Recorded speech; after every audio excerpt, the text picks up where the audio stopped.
Numbers tell the story. There's a crisis that's killing 35,000 people every day. In Africa, 2/3 of the rural population lack drinkable water, while 70% of the United States is dealing with drought and contamination of groundwater. Many Middle Eastern countries must import 90% of their drinking water, and in Asia, global warming and massive dams threaten 400 million people with drought and displacement.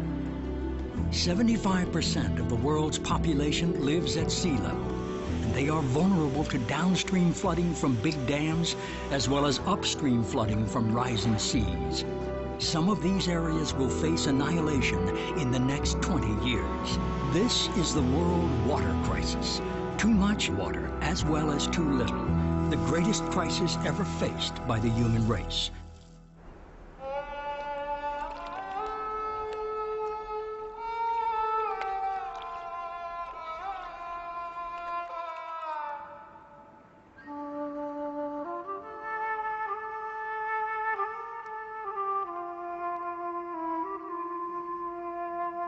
Look, down there is Bangladesh, the country where I was born.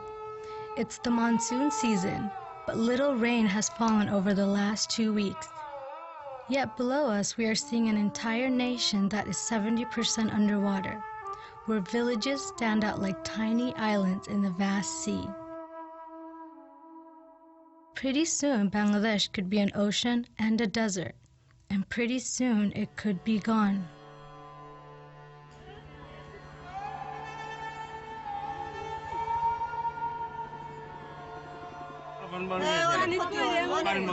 Yeah, they said it has happened on a number of occasions that they didn't have any warning that a flood is imminent.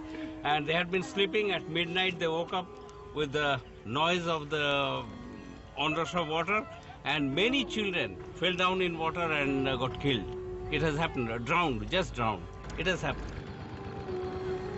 And that's why I really feel irritated when somebody says live with flood. And those who propagate live with flood, I'd ask them to live on the rooftop.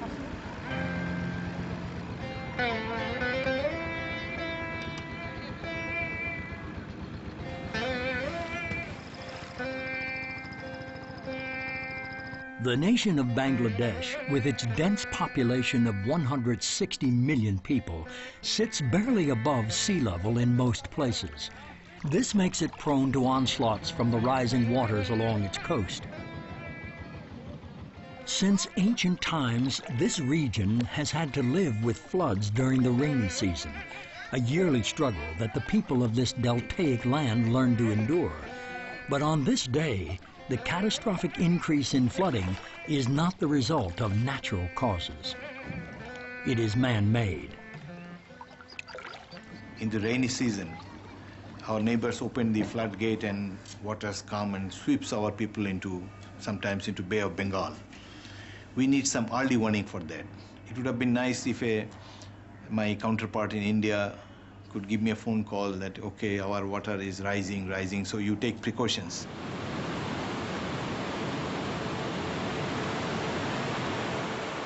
Then we could save many valuable lives in this part of the world, in our country.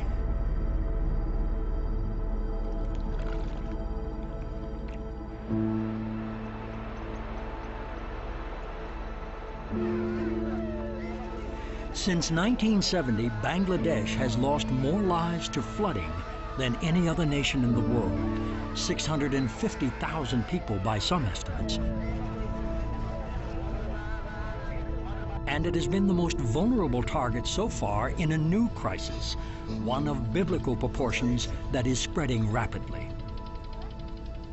Since when has water been released from reservoirs when somebody else needs it? Never. Water is released from reservoirs when there is too much already. How does that solve a flood problem? Actually, it compounds a flood problem because it means that there's already too much water in the area, and now you're going to release more because your reservoir is going above capacity. Our people are so brave. The way they cope with the flood, if you see the situation, the way we're making up for the food damages, the way people are coming up after the flood. Unlike a war with guns and bombs, it is not being fought by armies or being waged by soldiers against other soldiers. All the victims are everyday people, and the vast majority are poor. That is women who are killed the most, because they always try to bring the children. They can't go without the children. So it really affects. We can save many lives if we had known the information.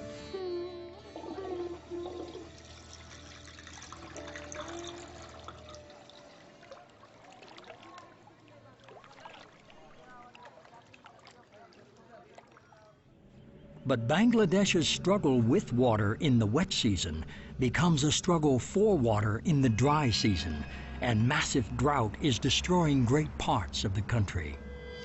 The discharge or the flow through this river inside Bangladesh has drastically been reduced. As a member of the India-Nepal-Bangladesh Joint River Commission, Tahidul Khan understands the crisis like few others. So, with the dwindling of the flow, the water level goes down and it cannot go naturally by gravity into this Gorai River. So this mouth of the Gorai, the offtake of the Gorai, gets high and dry, absolutely high and dry. Look, there's no water over here. It's a bed of sands, the river. It's a river of sands, not of water. If this carries on for a few more years, this river will be permanently cut off from the Ganges. And this is a calamity beyond the proportions of our thinking. It is indeed a calamity, and not just for this region. Droughts and floods are now attacking most other countries in the world. To understand the fate of Bangladesh, which is prey to all the threats from water known to man, is to understand what all of us will be facing in the coming years. Some people in Bangladesh are looking at the situation and taking action. Salik Subhan realizes that the world needs to become aware of the crisis. He began to interview many of Bangladesh's victims for this film.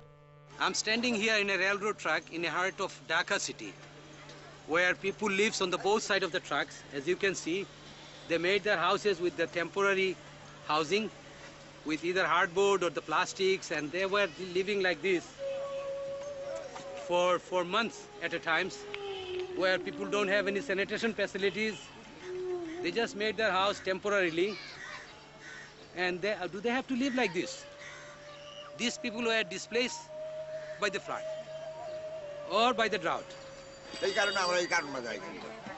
Okay, this man is saying that in a rainy season, because of the flood, whole village and whole farmland has get flooded. And এরপরে আপনি এখানে শীতের দিনে কি হয় আপনার এখানে শীতের দিনে কি জমি জমা হয় না নাকি শীতের দিনে ওই বালুর মধ্যে কোনো ফসল হয় না And in a dry season, because they don't have any water on their rivers, all the canals, all the rivers get dry. Therefore, the farmland becomes sandy, and they cannot grow anything. So there's nothing to grow there. They have abandoned their villages, and they came here because they have nowhere else to go. And in a world of plenty, I don't know whether people has to live like this. This is my daughter Samina. She born in Bangladesh. She came to this country when she was 7 years old, and she loves rivers. She used to love river. There's a certain amount of time where I'm not there, so each time I go back, the water in the river is just becoming less and less every time I go. When I was little, I used to see kids swimming in the rivers and people fishing in the river, and people get a lot of their water from the river, and now they cannot do that anymore.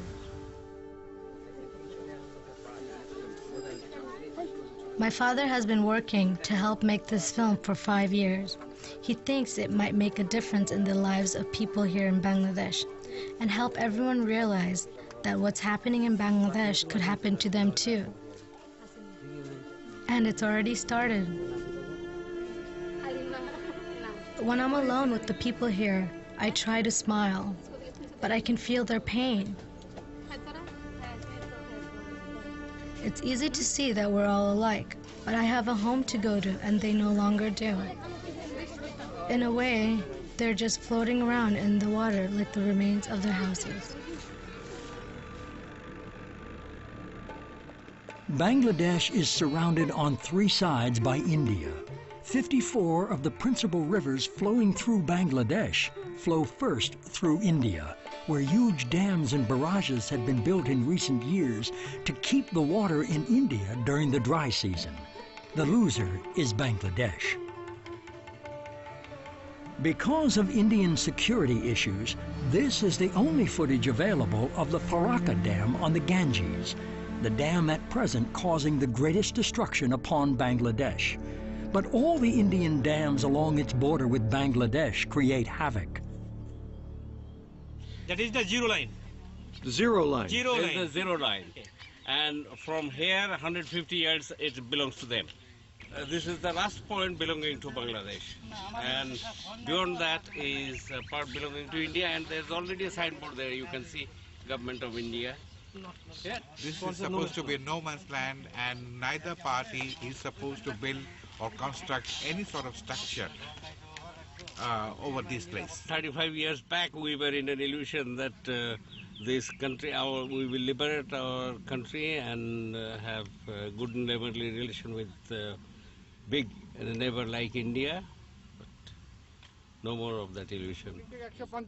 The actual borders separating India and Bangladesh bear out this illusion. In this region in the far north of Bangladesh, the Tista and Mohananda rivers define the border between the two countries. An electrified fence on the Indian side demonstrates how serious India is about controlling its territory. Center line of the river is the international border. Now, they had been doing some works. I'll show you over there, on that corner you see, there are certain structural works. What they do, they head up the water of this little river and divert it to the Tista Canal. What we try to do, we try to protect our own bank. You can look over there. These are the measures which we have been taking to arrest erosion on this side. The border security forces of the Indian side, they started shooting at the laborers of our side and forced the laborers to stop the work and get away from this place. We could not lay the concrete blocks along the bank. That's the problem. Why? Why would they do this? I don't know. Whatever the reason, the work was stopped. There should have been water in my palm because I'm standing in the bed of the river Mohananda. But unfortunately, what I can pick up is only sand, no water. This is only sand. Sand. You can see the bank was there, the bank is here, but the entire bed is full of sand. There's no water. Incredible. If you want to divert the waters, you must consult with the lower riparian or with the other co-basin country. But unfortunately, India doesn't do it. That's the tragedy. That's it. The people live here. They depend on the waters of this river. But if you usurp the water and don't give it, what sort of humanity it is? It's violation of a basic human right. Because access to water is a basic human right. Water is both a friend and a foe. Dr. Eelco Dijkstra is a noted authority on crisis management from the Netherlands, now teaching at George Washington University in Washington, D.C. The vulnerability of people who live on the coastline is well known. The reason why so many people live in deltaic regions has also to do with many of the assets, the transportation. That if you take the historical perspective, for instance, in Europe, you know that that before there was any form of transportation, people traveled downstream. You see that also the migration of people, they follow the patterns of the rivers.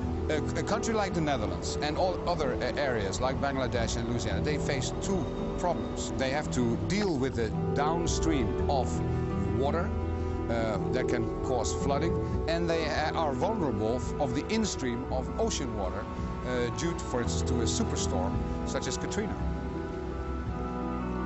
On the other side of the world from Bangladesh, another kind of water disaster struck in 2005.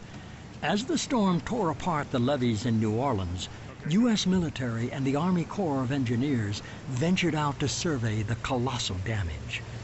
We were not ready for Katrina, but Katrina was not the massive storm that ultimately had been predicted for New Orleans. I mean, when you have a city, in particular New Orleans, that's some 15 feet below sea level and actually sinking every year, when you have a massive river immediately adjacent that has been treated like a machine for over a century, when we have coastal erosion that is eating away at the protective buffer of the Louisiana coastline at the rate of more than a football field an hour, every day, every year.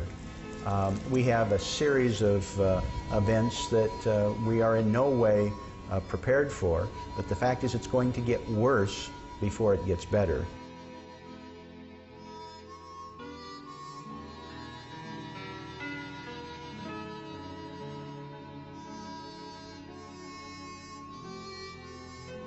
When any country that is prone to flooding, when they exclusively think that prevention is going to solve their problem, then they are pretty much engaged in the security of the ostrich.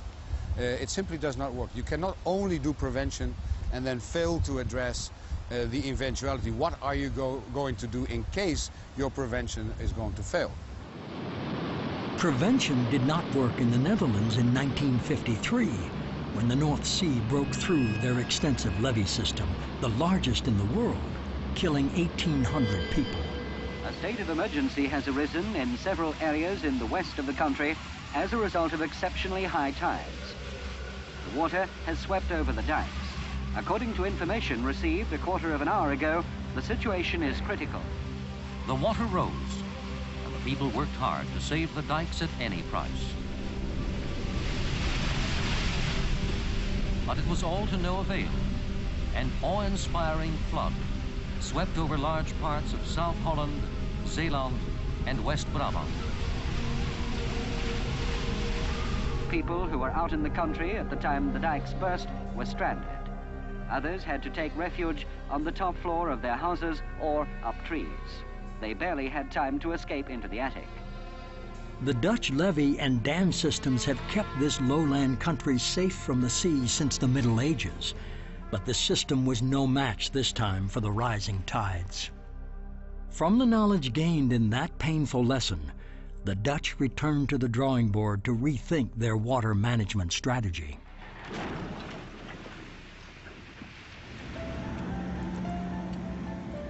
You have to realize that when you talk about the Dutch response to Katrina in an effort to help the US, I mean, it hit home, literally and figuratively speaking. It hit right to the core of the Dutch feelings, because they face exactly the same problems. And they do have an affinity with the issue of flooding and how to prevent that.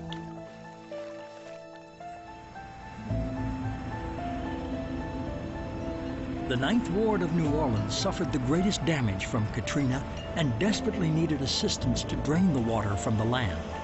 A Dutch crisis team arrived within hours to help, bringing their own high-tech pumps by air from the Netherlands.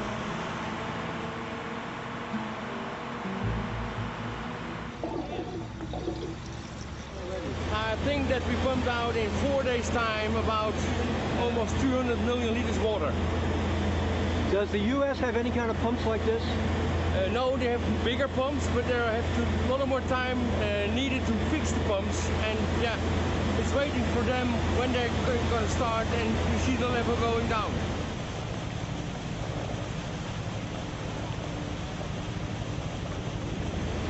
It's about 4 feet lower than we started. So it will take another 5 days to get it dry.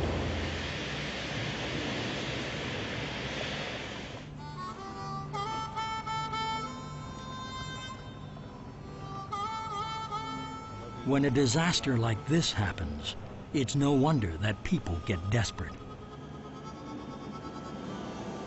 So they leave a visual record to pronounce that there have been in the houses, inspected it, and put on the doors what they found. The experience, what's happened in New Orleans to myself, is that when I drove there with the car and see the damaged things, and the water has coming in to that place and damaged everything, houses, industry, etc., I thought when it happened in Holland. One lost photo among millions around the world. They all look much the same. Scene of a crime.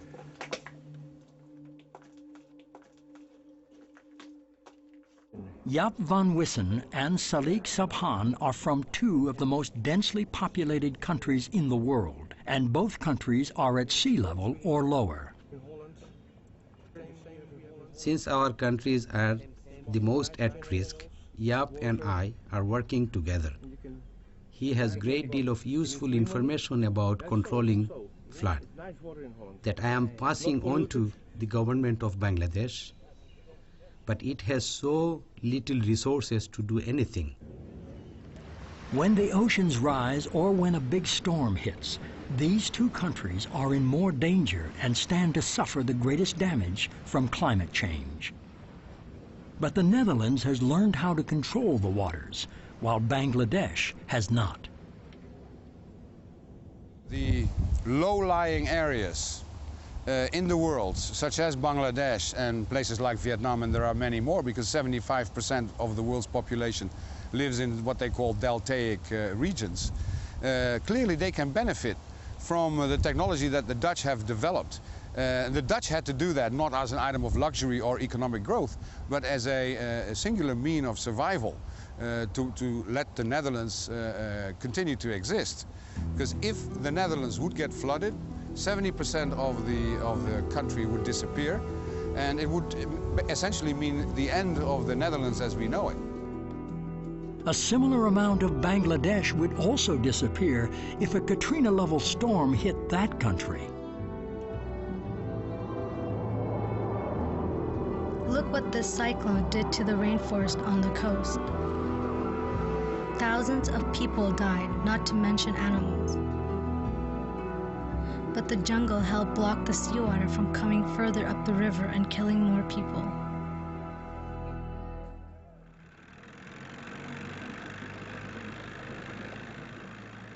This area in Bangladesh is called Sundarban, the largest coastal rainforest in the world.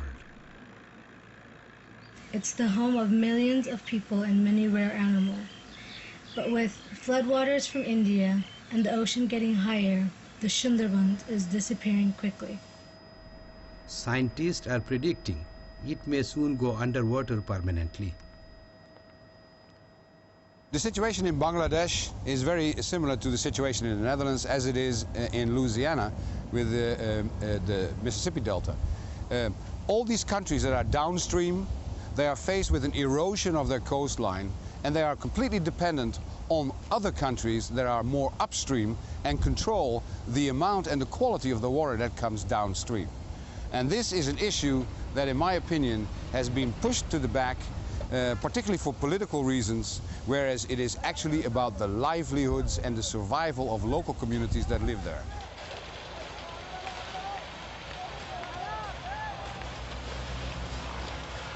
Every year, Bangladesh, one of the world's poorest nations, must dig itself out of flood damage and build new roads after India unloads its dams without warning. India is the super daddy of South Asia, and Bangladesh is a poor country which is, in terms of water, almost at the mercy of India. India is planning to withdraw water from Bangladesh's major river, the Brahmaputra, which supplies 65% of all the fresh water in Bangladesh. The Indian government plans to siphon off water from the great river and divert it through 40 new canals into southern India. It's a project that will cost $120 billion. This mega plan is called the River Interlinking Project, which the Indian government hopes to complete within a decade, and thereby 2/3 of Bangladesh could become a desert. So what you're doing is transferring the Brahmaputra water before it enters Bangladesh, take it around this country through the Chicken's Neck, and then let the water flow to first Ganga, then Mahanadi, and then lower down to the other states. Vijay Paranjapi, professor of water management at Delhi University in India, has studied the proposed mega project in depth. So we said that two key links are these, the Sarda, and then Brahmaputra to Ganga, and Ganga to Mahanadi, Mahanadi to Godavari, Godavari to Chennai. So these are the key links. The rest is sham. It doesn't link anything to anything. Yes, you will not be affected, as in you will not be displaced. Yes, true. You will not be flooded, true. But you will be dried out, because all this water, which is the surplus waters from Brahmaputra, will bypass Bangladesh. But what is this dam building frenzy all about in India and other countries? The power which is expected to harvested from these dams is 3 times more than the peak demand of the country. So what exactly we are planning is to export electricity through international power grid to Laos, Vietnam, Cambodia and Thailand at the cost of uprooting indigenous people in Northeast. 40 dams are for sure, they are saying is coming up, 40 dams. Yeah, well, big dams means big business, and big business means vested interests. What we are seeing now is a structural problem of a magnitude that even the vested interests cannot stop. The Sardar Samovar Dam on the Narmada River in India has raised grave public doubts among the Indian people themselves as to the value of big dams. Not only do mega dams siphon off water from other localities in need of it, but they force displacement of people who must flee the rising waters. Hundreds of thousands of residents of the region have already been displaced with little or no help from the Indian government to relocate them. See, this NHPC and NIPCO are the 2 giant corporations in India. Now they have tools and engineers ready. They have to pay the engineers and they have to use the tool. Now this whole structure has to be supported by building dams. So they just take a contour map and they say, here we will make a dam, without consulting anybody, without taking people into consideration. Now the Indian government and corporate interests are planning to raise the level of the dam yet another 38 feet. Entire villages and communities are already underwater here. Raising the level of the dam much higher will displace an estimated 35,000 more families.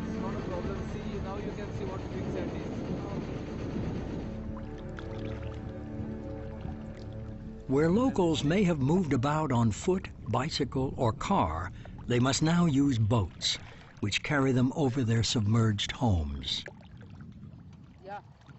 If Bangladesh is suffering from the Indian government's dam-building mentality, so is India itself. People try to salvage their belongings, even the very stones of their homes, in hopes of rebuilding somewhere else. The experts on this subject say that building dams is a crime. You see, maybe 20 or 30 years people thought all over the world that we must build dams to preserve water for the lean season. Now this is the general idea that we must destroy all the dams, we must let the rivers flow naturally.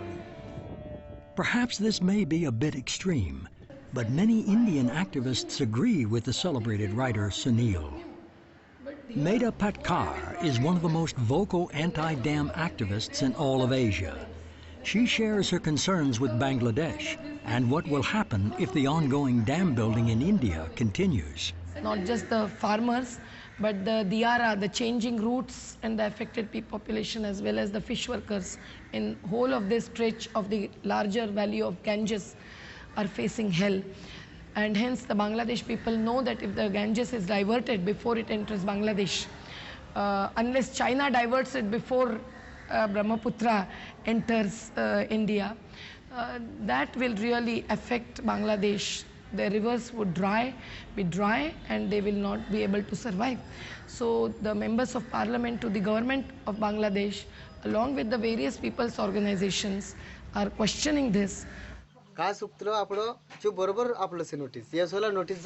letter from the Indian government in Delhi informing them of the situation they are in is of little value to these people displaced by the Sardar Samovar Dam.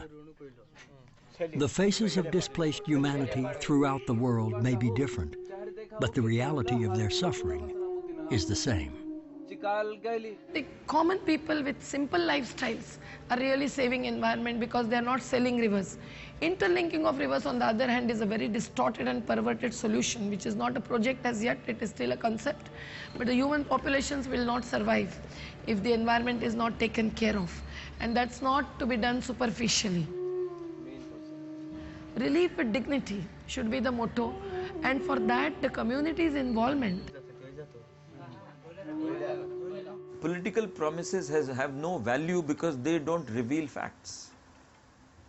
Have we made an agreement with China? What is the assurance that all the waters which enter into Assam from China will actually enter? Because they are doing a lot of interbasin transfer themselves. This is what one worst thing can happen in future. If China feels that it should happen, it can happen. And there is no reason that China will not think this way. China, the largest nation in the world, is situated just to the north of India and Bangladesh. It has its own growing crisis with flood and drought. People say that the Third World War, if there is any Third World War, it will be on the cause of water, sharing water.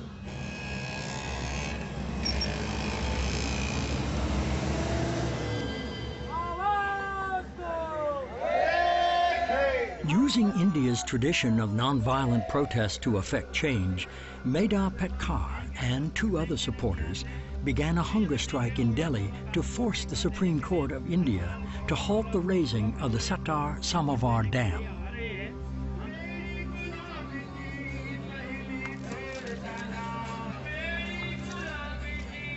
People from all over India came to raise their voices and their fists in what became a mega protest against the government's water management policies.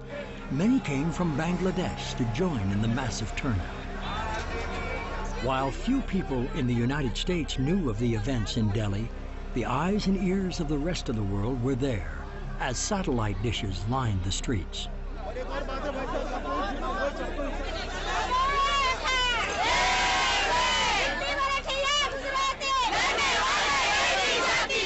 After weeks without food, Medha Patkar's physical condition was becoming serious. To protect itself, the government ordered police to take her by force to a military hospital.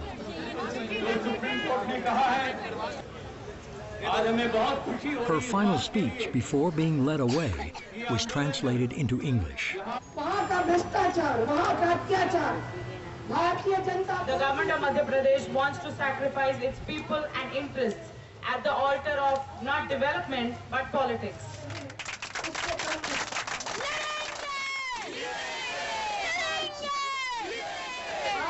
The tie is between truth and untruth, and between vulgar and selfish party politics on one side and democratic values and processes on the other.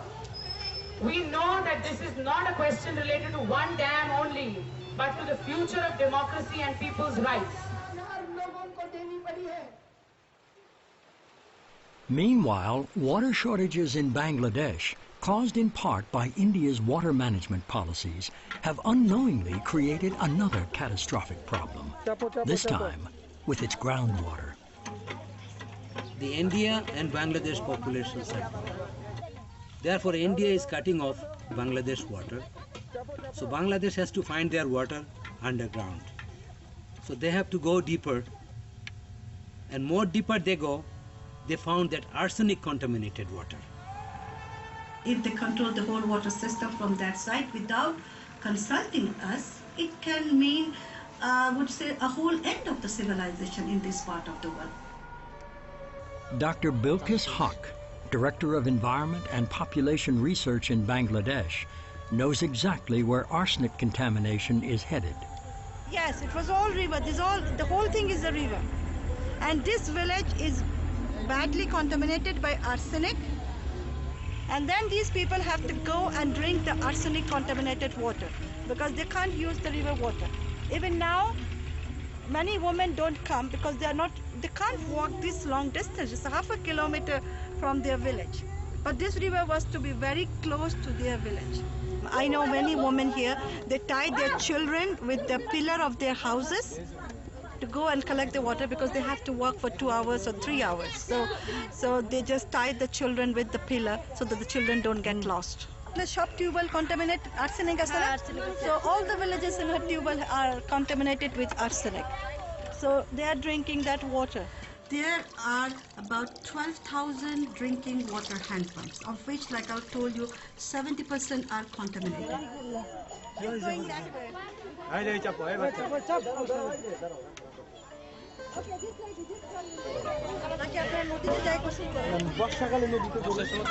The people in Bangladesh were mainly drinking hand pump water. And you know that we have this arsenic problem where 30 to 60 million of the people are affected by the arsenic contamination. I'm so disturbed when I see people drinking water they know is poison. The government can only make a red mark on the pumps to show which ones are contaminated. They have no money to do anything else. In Bangladesh, testing well water for arsenic has become a grim task. We don't have access to safe water. And if you consider the health impacts, according to the scientists, the people who are malnourished are at the highest risk of negative health impacts from consuming arsenic-affected water. Now, the irrigation tube wells, there are about 2,000 irrigation tube wells. We are sucking the groundwater for the irrigation purposes. So these tube wells, we have about 2,000 in that area, and about 73% of these irrigation wells are also contaminated with arsenic. Arsenic is perhaps the most dramatic example where we're seeing people in Bangladesh going blind because of the concentration of arsenic. We're having an ongoing struggle with our EPA right now about what the appropriate levels are. One of the first challenges for the Bush administration was they were going to relax the standards for arsenic, some 50 times larger than the EPA recommended allowance. The Bush administration made the choice to protect big business at the expense of the environment, supporting the easy solution of dumping industrial waste into the nearest river or lake.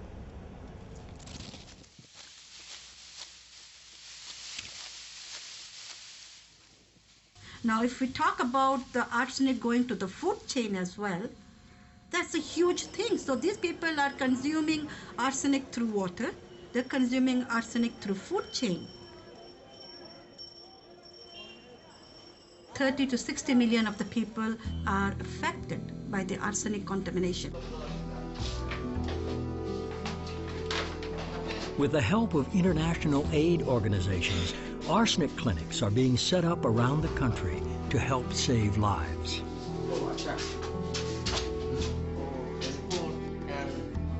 Palm of the hand and skin and hair, nail. এগুলি তো পরের ভারতের আমি doctor দেখেছি ইন্ডিয়ার doctor দেখেছি ধরে ধরে শ্বাস রাখতে। Arsenic. Arsenic causes keratosis. Arsenic causes that, and she has the same thing? Why? We are dying for water. We're dying of diseases related to water.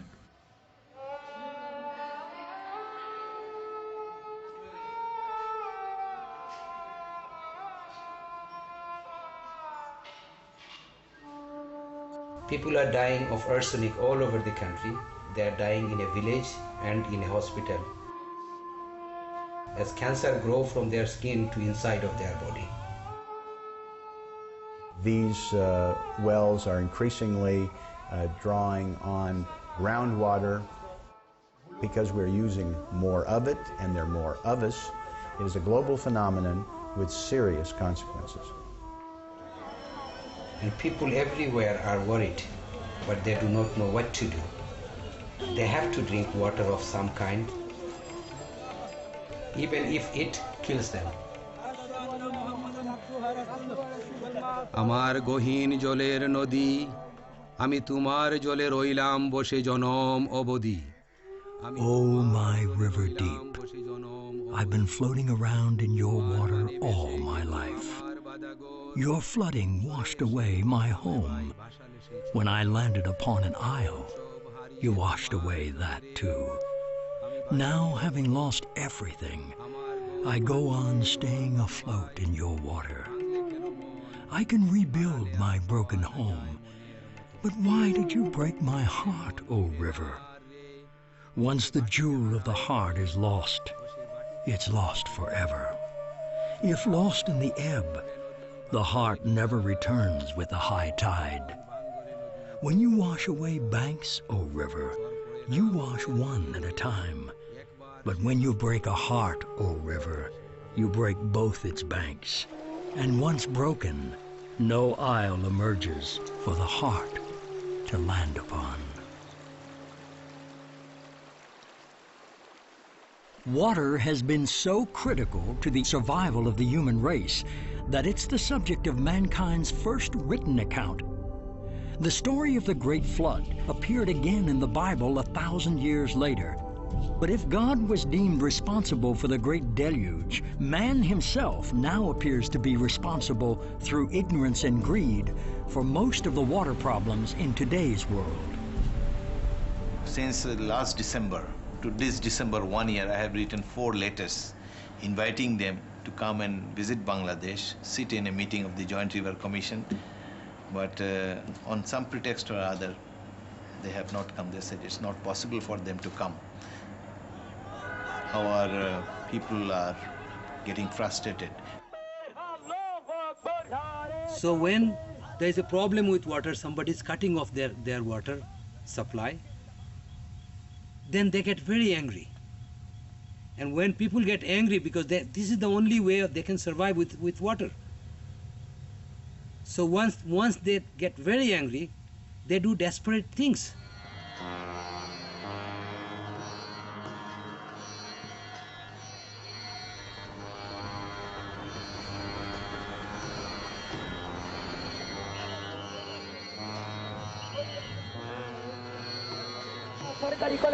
Hundreds of thousands of people are coming from all over the country and from abroad to protest what India is doing to our rivers. And it's getting very serious and it's reaching to boiling point.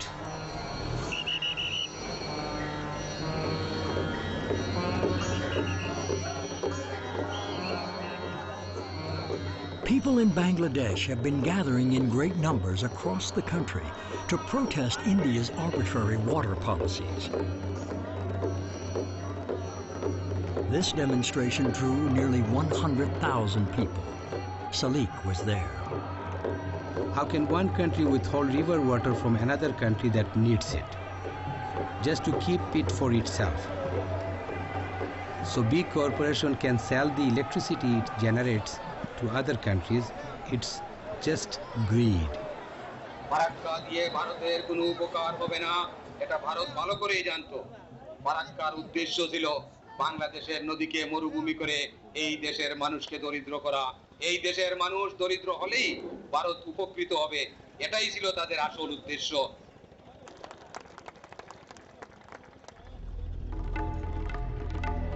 Bangladesh চ্যাপ্টারের সভাপতি, আপনাদের বলা হয়েছে যে 54টা নদী ভারত থেকে বাংলাদেশে এসছে। নদী বাঁচাও, দেশ বাঁচাও।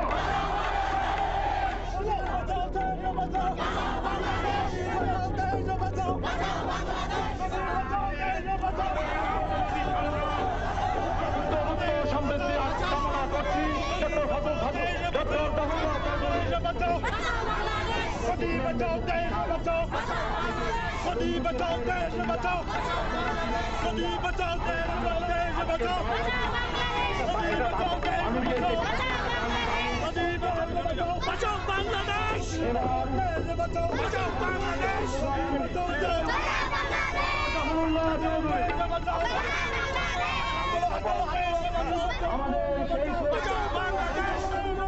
Numerous memoranda, demonstrations, mass protests, letters, you name it, have been ignored. The government proceeds as though there are no people to be consulted. I'm not a prophet of doom, but it's not to scare people, it is to make people aware that things are going on that cannot just be solved by waiting till it happens and then responding. This is the time to take proactive action, and you start by making people aware that there is a problem in the first place. Dutch water management experts are lending their support to Bangladesh and other countries around the world, studying levees and dams that might be at risk, including many in the American Southwest. If you go to California, they have similar problems just waiting to happen over there. Reports have indicated that there's a lack of maintenance of the levee systems in California.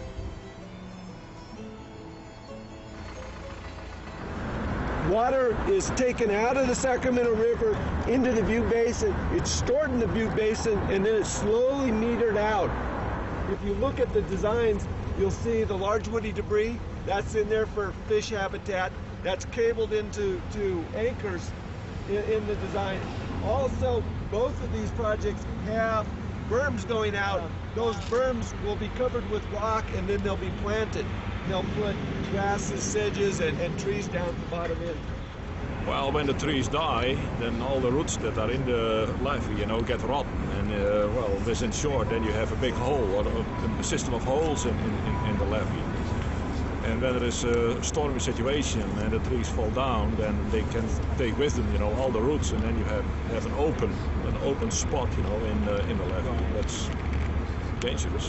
This is part of this conflict between environmental value versus performance. And this is looked at as this is some of the best habitat that exists in the Central Valley. But on the cost of safety. Yep.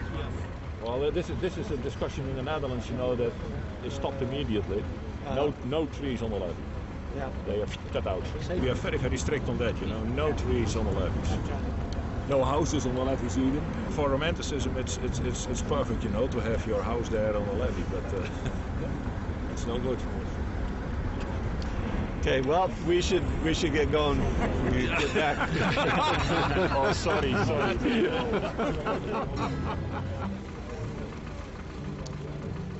From an international perspective, how great would it be if you were able to take the best that the United States has to offer and the best that the Dutch have to offer, fuse it, and then come up with a joint venture, sort of a template of skills and knowledge and experience that you then could offer to the international community in low-lying areas such as Bangladesh and Vietnam and all these other deltaic regions in the world.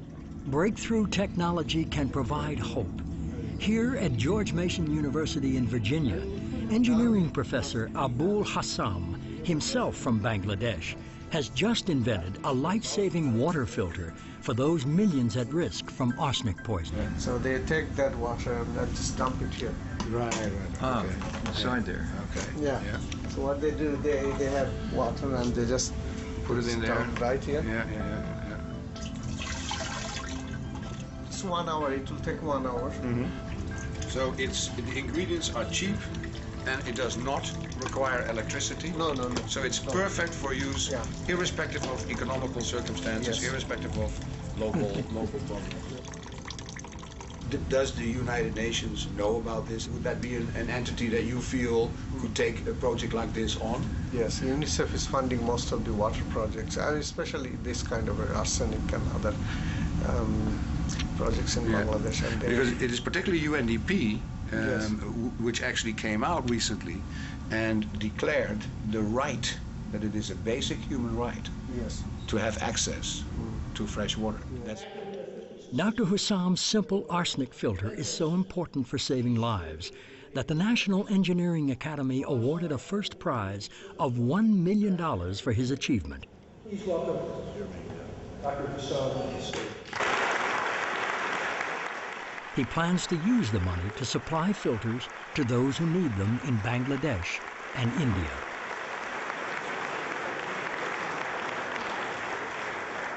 In Bangladesh, arsenicosis has been proved as a disease of poverty, that is, poor are disproportionately more affected than the rich. I want to dedicate this achievement to my late mother, Mrs. Nurul Nahar, and late father, Dr. Ibn Qasim, who taught us that hard work with full commitment aimed at human good is the essence of life. Systems do not change themselves. Only individuals can change systems. Any person that works in emergency management for any prolonged period of time becomes indestructibly positive. So rather than waiting till something happens and then having to respond to it, I often try to convince people to be more sort of proactive and anticipate, be prepared. Being prepared for these kind of things is clearly not an item of luxury, but one of necessity, also for Bangladesh. Water is very precious for us. Water is a precious commodity all over the world. People say that future wars might take place on water. So this precious resource of water means our life and death. It is still simmering, but it is reaching that boiling stage. Yeah. With their mega plan of river linking project, if that is implemented, by God, you can say it will be the end of Bangladesh.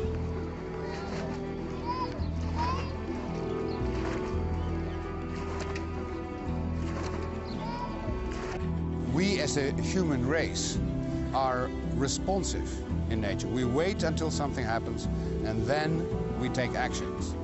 And in isolated incidents, that works. You wait till something happens, and of course, like people say, history repeats itself. No, history doesn't repeat itself. Humans are making the same mistake over and over again. So to blame history, you don't take responsibility for the lessons that are learned but are not put into practice next time.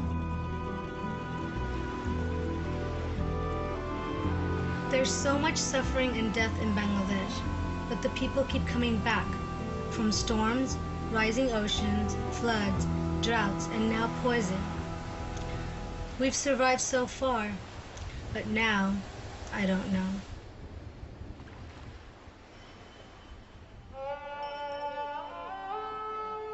A river is not just water. I'm sure this holds true for rivers all over the world. Rivers have a particular spiritual and cultural significance. And I think we have to respect that at some point, that it is not a commodity of so many cusecs of water. They embody the best of human life, the fact of life itself. Without water, there is no life. The warning bears repeating. This is a world crisis we must all face now. With too much water, without water, there is no life.